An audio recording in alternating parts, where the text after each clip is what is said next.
Success talks with ಜಿಕೆಗೆ ಸ್ವಾಗತ. ಇವತ್ತು ನಾವು ಮಾತನಾಡೋ ವಿಷಯ ಏನಪ್ಪಾ ಅಂತಂದ್ರೆ, ಮನಸ್ಸು ಯಾಕೆ ಭಾರವಾಗ್ಬಿಡುತ್ತೆ ಮತ್ತೆ ಯಾಕೆ ಯಾವಾಗ್ಲೂ ಟಯರ್ಡ್ ಅಥವಾ ಡ್ರೈನ್ಡ್ ಅಂತ ಅನ್ಸುತ್ತೆ. ಎಸ್, ಬಹುತೇಕ ಜನರಿಗೆ ಇರೋ ಸಮಸ್ಯೆ ವರ್ಕ್ ಲೋಡ್ ಇಂದ ಅಲ್ಲ, ಅವರ ನಿಜವಾದ ಸಮಸ್ಯೆ ಮೈಂಡ್ ಓವರ್ಲೋಡ್ ಆಗಿರೋಂಥದ್ದು. ಎಸ್, ನಿಮ್ಮ ಬ್ರೈನ್ ಅಥವಾ ಮೆದುಳಿಗೆ ಇನ್ಫಾರ್ಮೇಶನ್ ಓವರ್ ಡೋಸ್ ಆದ್ರೆ ಎನರ್ಜಿ ಆಟೋಮೆಟಿಕ್ ಆಗಿ ಡ್ರಾಪ್ ಆಗ್ಬಿಡುತ್ತೆ, ನೀವು ಶಕ್ತಿ ಗುಂದುತ್ತೀರಾ. ಅದಕ್ಕೆ ಕಾರಣಗಳೇನು ತಿಳ್ಕೊಳ್ಳೋಣ. ಮೊದಲನೇ ಕಾರಣ, ಟೂ ಮೆನಿ ಓಪನ್ ಲೂಪ್ಸ್ ಅಂತ ಹೇಳಿ. ಏನ್ ಹಾಗಂದ್ರೆ, ಓಪನ್ ಲೂಪ್ಸ್ ಅಂದ್ರೆ ನೀವು ಮುಗಿಸದೆ ಬಿಟ್ಟಿರೋ ಜವಾಬ್ದಾರಿಗಳು, ಅಂದ್ರೆ ಪೆಂಡಿಂಗ್ ಆಕ್ಟಿವಿಟಿಗಳು. ಅವ್ರಿಗೆ ಕಾಲ್ ಮಾಡ್ಬೇಕಾಗಿತ್ತು, ಒಂದು ಬಿಲ್ ಪೇ ಮಾಡ್ಬೇಕಾಗಿತ್ತು, ಅವರ ಮೇಲಿ ನಾನು ರಿಪ್ಲೈ ಮಾಡ್ಬೇಕಾಗಿತ್ತು, ಒಂದು ಡಿಸಿಷನ್ ಮಾಡೋದನ್ನ ಪೆಂಡಿಂಗ್ ಇಟ್ಟಿದ್ದೀನಿ, ಆ ಒಂದು ಕೆಲಸ ಹೇಗ್ ಮಾಡೋದು ಅಂತ ಯೋಜನೆ ಮಾಡಬೇಕಾಗಿತ್ತು. ಇವೆಲ್ಲ ಬ್ಯಾಕ್ ಗ್ರೌಂಡ್ ಅಲ್ಲಿ ನಿಮ್ಮ ಮೆದುಳು ಅಥವಾ ಬ್ರೈನ್ ರ್ಯಾಮ್ ಒಳಗೆ ಸೇರ್ಕೊಂಡ್ಬಿಟ್ಟಿರುತ್ತೆ. ಅಂದ್ರೆ ಹೆಚ್ಚು ಓಪನ್ ಲೂಪ್ಸ್ ಇದ್ದಷ್ಟು ಹೆಚ್ಚು ಮೆಂಟಲ್ ಫೆಟಿಗ್ ಅಥವಾ ಮೆದುಳಿಗೆ ಆಯಾಸ ಆಗುತ್ತೆ. ಎರಡನೇ ಕಾರಣ ಏನಪ್ಪಾ ಅಂದ್ರೆ, ಎಮೋಷನಲ್ ಸಪ್ರೆಷನ್. ಏನೇನಂದ್ರೆ, ನಾವು ಅನುಭವಿಸೋ ಕೋಪ, ಅಸಹನೆ, ಭಯ, ನೋವು, ಹಳೆ ನೆನಪು, ಹೀಗೆ ಎಲ್ಲಾ ಭಾವನೆಗಳು ಇವು ಪ್ರೋಸೆಸ್ ಆಗದೆ ಮನಸ್ಸಿನ ಒಳಗೆ ಸ್ಟಕ್ ಆಗಿದ್ರೆ ಏನಾಗುತ್ತೆ, ಬಾಡಿ ಕೂಡ ಟಯರ್ಡ್ ಆಗಕ್ಕೆ ಶುರು ಆಗ್ಬಿಡುತ್ತೆ. ಸೊ ಎಮೋಷನ್ ಅಂದ್ರೆ ಏನು? Energy in motion.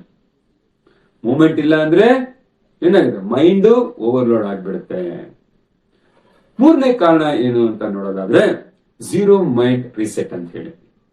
ಬೆಳಿಗ್ಗೆಯಿಂದ ರಾತ್ರಿ ತನಕ messages, calls, meetings, talks, distractions, ಮೆದುಳಿಗೆ ಒಂದಲ್ಲ ಒಂದು ಕೆಲಸ, ಒಂದು ಕ್ಷಣ ರೀಸೆಟ್ ಮಾಡಕ್ಕೆ ಅವಕಾಶ ಸಿಗೋದಿಲ್ಲ. ಸೊ ಈ ರೀತಿ ಕಂಟಿನ್ಯೂಸ್ ಲೋಡಿಂಗ್ ಏನ್ ಮಾಡುತ್ತೆ, ಮೆಂಟಲ್ ಫಾಗ್ ಮಾಡಿಬಿಡುತ್ತೆ. ಓಕೆ, ಇದೆ ಪರಿಹಾರ ಏನು? ನ್ಯೂರೋಸೈನ್ಸ್ ಆಧಾರದ ಮೇಲೆ 3 ರೀಸೆಟ್ ಮಾಡಬಹುದು. ಒಂದೇದು 555 ರೀಸೆಟ್ಟಿಂಗ್, ರೀಫ್ರೇಮಿಂಗ್, ರೀಸೆಟ್. ಏನು?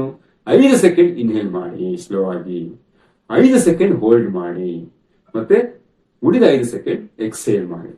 ಈ ರೀತಿ ಮಾಡಿದಾಗ ಏನಾಗುತ್ತೆ, ಇದು ಬ್ರೈನ್ ನ ಫಿಯರ್ ಸೆಂಟರ್ ಆದ ಅಮಿಗ್ಡಾಲಾನ ಕಾಮ್ ಮಾಡಿಬಿಡುತ್ತೆ. ಇದನ್ನ ಯಾವಾಗ ಬಳಸ್ಕೋಬಹುದು ಅಂದ್ರೆ, ಈ ಟೆಕ್ನಿಕ್ ನ ಮೀಟಿಂಗ್ ಮಾಡೋದಕ್ಕೆ ಮುಂಚೆ, ಅಥವಾ ನಮಗೆ ಸ್ಟ್ರೆಸ್ ಆಗ್ತಾ ಇರುವಾಗ, ಒತ್ತಡ ಆಗ್ತಾ ಇರುವಾಗ, ಇಲ್ಲ ನೆಗೆಟಿವ್ ಥಾಟ್ಸ್ ಬರ್ತಾ ಇರುವಾಗ. ಎರಡನೇದು ಓಪನ್ ಲೂಪ್ಸ್ ಡಂಪ್ ಅಂತ. ಇದು 2 ನಿಮಿಷಗಳ ನೀವು ಮಾಡಬಹುದು.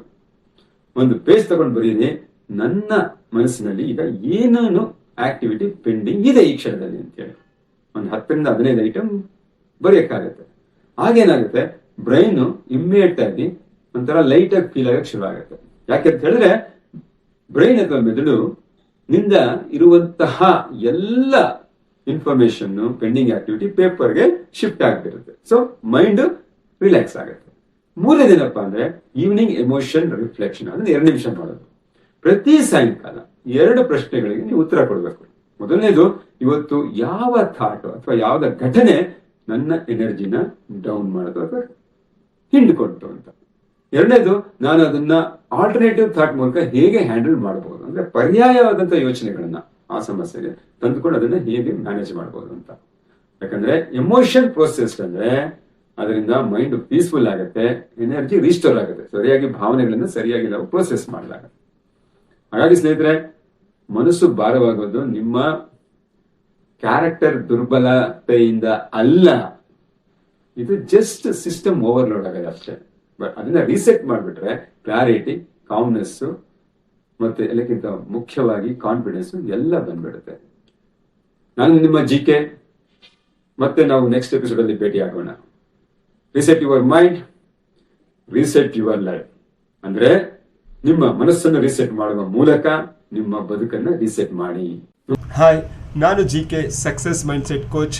ನಿಮಗೆ ಈ ವಿಡಿಯೋ ಇಷ್ಟ ಆಗಿದ್ದರೆ ಇದರಲ್ಲಿರೋ ಅಂಶಗಳನ್ನು ನಿಮ್ಮ ಜೀವನದಲ್ಲಿ ಅಳವಡಿಸಿಕೊಂಡು ಅದರ ಲಾಭವನ್ನು ಪಡ್ಕೊಳ್ಳಿ. ಮರೀದೆ ಲೈಕ್ ಮಾಡಿ, ಕಮೆಂಟ್ ಮಾಡಿ, ಮತ್ತು ನಿಮ್ಮ ಪ್ರೀತಿ ಪಾತ್ರರಾದವರಿಗೆ ಇದನ್ನು ಶೇರ್ ಮಾಡಿ. ಮತ್ತು ಈ ರೀತಿ ವಿಡಿಯೋಗಳು ಮುಂದೇನೂ ಬೇಕು ಅಂದರೆ ಮರೀದೆ ಸಬ್ಸ್ಕ್ರೈಬ್ ಮಾಡಿ. Thank you. All the best.